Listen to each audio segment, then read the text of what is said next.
This evening, we are most fortunate to hear the story of a young woman who was able to make her own dreams come true through hard work, dedication, and the encouragement of teachers and counselors. She will tell us of her journey from the state of Washington to Hollywood, California. She is passionate in her dedication to her profession and to her philanthropic endeavors, which include the Salvation Army, Autism Speaks, AIDS Society, and the American Cancer Society, just to name a few. Here's a quote from an article in the Lake Chelan, Washington Mirror. Her teacher counselor, Mrs. Taylor, says, "For me, Blanca is one of those very special students that I will never forget. Not only am I very proud of her accomplishments, but I also learned an important lesson from Blanca, that anything is possible through determination and perseverance. This is the lesson that I share with all students who pass through my classes. Blanca overcame major barriers. Almost every day after school during her senior year, she would stay and work on scholarship applications using the typewriter in the school office. She applied for every scholarship that she could find. She would complete an application and then recomplete it until the application was perfect. I remember thinking at the time that Blanca's determination was remarkable.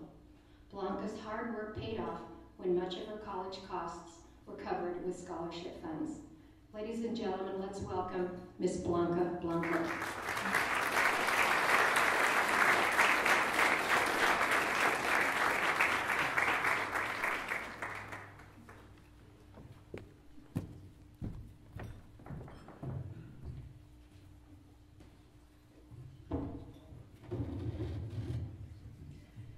It's an honor to be here to pay tribute to Mrs. Taylor, my teacher, who believed in me and helped me accomplish so much, even when I didn't believe in myself. She was not only my teacher, but became my mentor, coach, and a friend. I met Mrs. Taylor when I was in 5th grade. She was a school nurse, teacher for middle school and high school.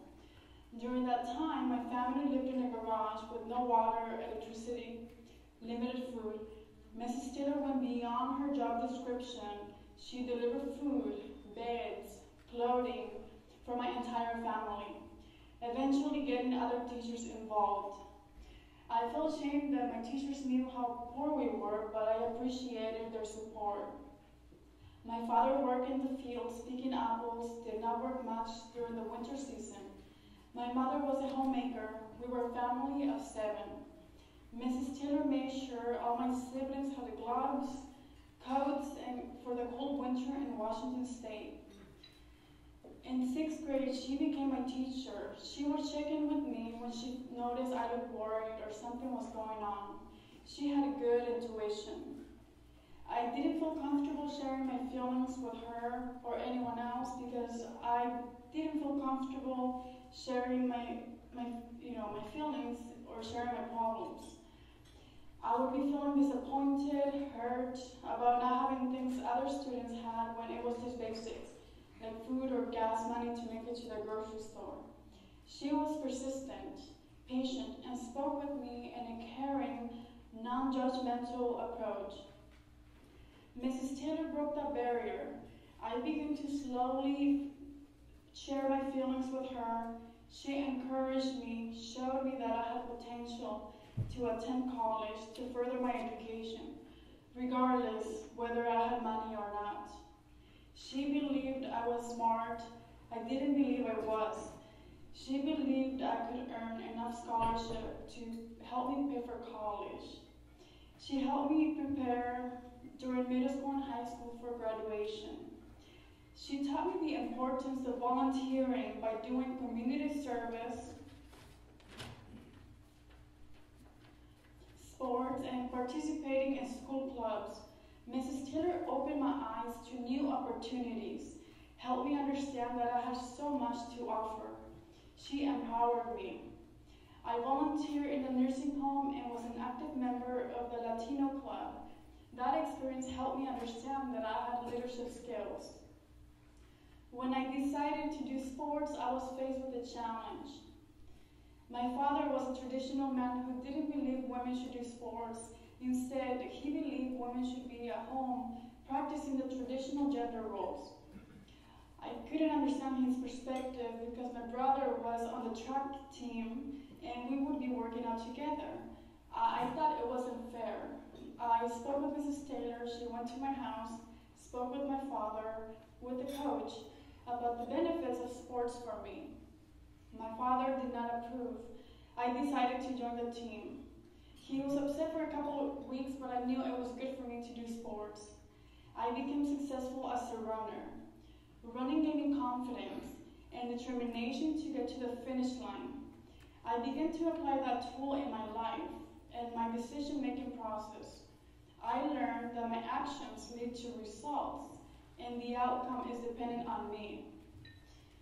Another challenge I faced at the time was the low expectation people had for Latinas in my small town. Very few Latinas graduated from high school. Many got married and had kids at a very young age. For me, moving away from the norm created discomfort within my family and even within my community. Mrs. Taylor helped me get through my own limitations. She helped me think outside the box and realize I could overcome these barriers with positive thinking and perseverance. In 10th grade, Mrs. Taylor encouraged me to apply for a scholarship. She believed I would be the perfect candidate for it. It was a summer program in Washington, D.C. at Georgetown University, empowering Latinos to attend college. They select one Latino per state. I didn't believe I would get accepted because I felt insecure, but I agreed to start the application. Mrs. Taylor guided me through the long process. A month after my application was submitted, I received a letter telling me that I was accepted. It was one of the happiest days of my life. I was able to fly on a plane for the first time. I arrived at Georgetown University and met top Latino educators. It gave me hope when I listened to other stories similar to mine. I felt it was possible to get scholarships and attend college. It was great to see Latinos in higher positions, not just as workers like I saw in my hometown. I saw the bigger picture Mrs. Taylor kept talking about.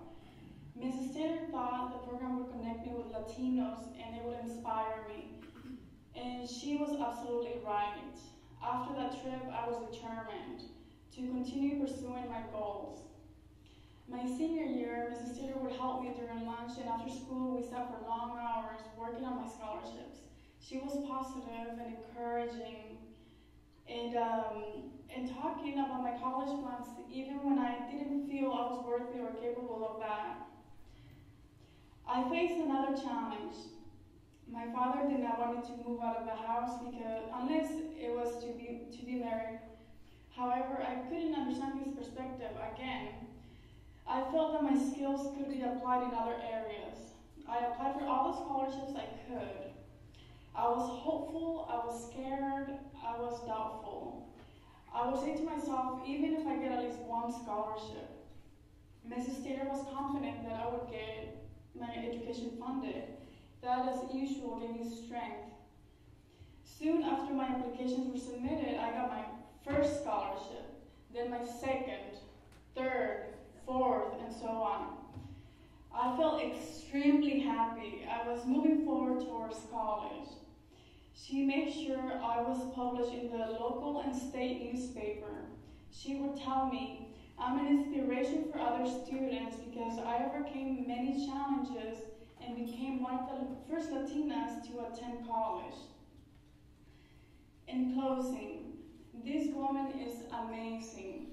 She saw a scared, traumatized little girl who was guarded and reached out because she saw a gift I had when I was not able to see it.